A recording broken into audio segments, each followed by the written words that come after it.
You walk around the neighborhood, all right? You knock on a door, you sign them up for pest control, you get the credit card. The next day, the professional guy shows up with a truck. They get sprayed. We get paid. After knocking some doors, we all got the same we got their blue shirts on, man. Nice. Looking real clean out here, man. So, Scott, do you have any sales from the hood stories recently? Yeah, so earlier this week, I knocked the neighborhood, and I got 3 of them, which was good. And then I got a call the next day from one of the ladies there who didn't sign up, but it was a phone sale, so that was really cool. And then she referred her daughter, and then I got that sale as well. And then now she's trying to refer her next door neighbor to me. So that was a 3-day that turned into another two to 3 other sales. Yeah. Nice. So it wasn't like a crazy thing that happened, but it was just kind of cool, just a sense of like networking. Yeah. That I think sometimes like I overlook, because I just think, hey, I'll knock some doors. That's how I'll get my sales. Yeah. But it's just kind of cool to see like, oh, I just got 2 out of out of nothing almost. Yeah, a referral. Yeah, that's good. It's very cool. She liked her some Scott. Yeah. She's like, I'm gonna tell my daughter about this guy or my neighbor. So it was a 3-day. Mm-hmm. That's cool, man. And then phone sales. Yeah. Talk about how you typically handle like that phone sale. How did that go down? Did they call you, or did you get the phone number and call them? Yeah, so they called me.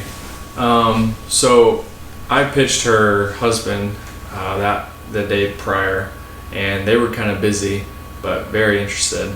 And then I was planning on going back maybe later in the week. And then they called me, and she was pretty eager to sign up. And so I did that in like, 10 minutes just over the phone.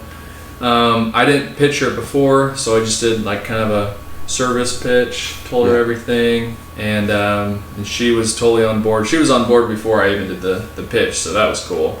Yeah.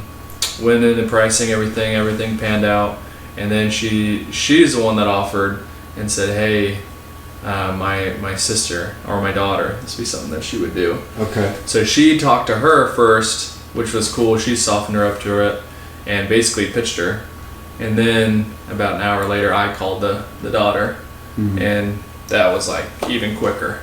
Nice. And I think it was cool because like the mom was sold, and then she talked to her first before I talked to her, softened her up, and just got her basically primed and ready to hear my pitch. Yeah. So by the time I talked to the daughter, she was just already sold. So, nice. So it was pretty cool. It was the easiest sale ever. Same pricing with all of them, or different? Yeah, so I did the same pricing.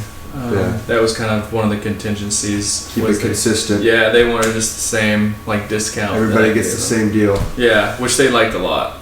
So the customer will always try to get you off of the pitch, get you off of the roadmap.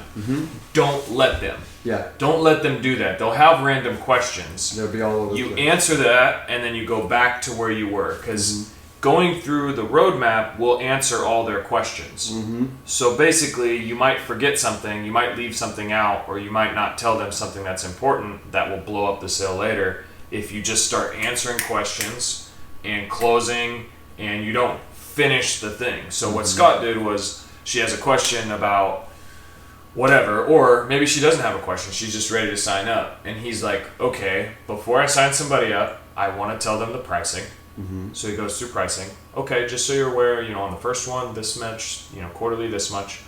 And what that includes is, and then you go through the service, eaves, foundation, yard. So she's not disillusioned.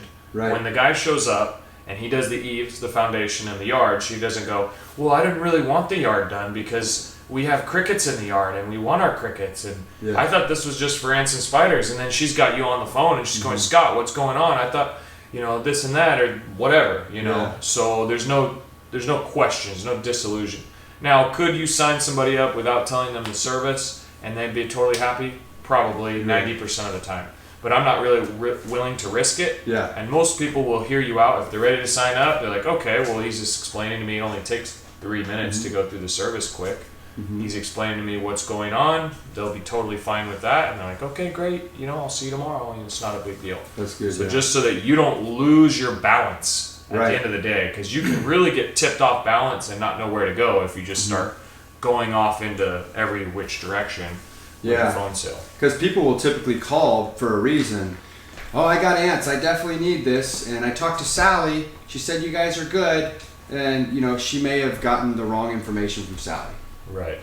So that's important. I'm glad that you said that, Nate. It's like for the first year guys, something you might want to say is, okay, cool. So you got my number through Sally? Yeah, Sally this, Sally that. Great. Did she tell you about our service and pricing? Yeah, she covered. Well, I just want to cover everything, and then I can get you all set up. But I'll give you the same deal I gave her. Right, and then pricing. Right into price, preface that, and then go through your roadmap. Those are huge because if you're a first year rep and you're getting a phone sale, those are freaking gold. But if you don't handle it the right way, it's just like it's a layup that you missed the layup. Right. Right. These guys ain't no joke, all right? I've seen them before. They're professionals. They're known around town as the boys in blue. They put the bait in the backyard. Next thing you know, the rats are dead.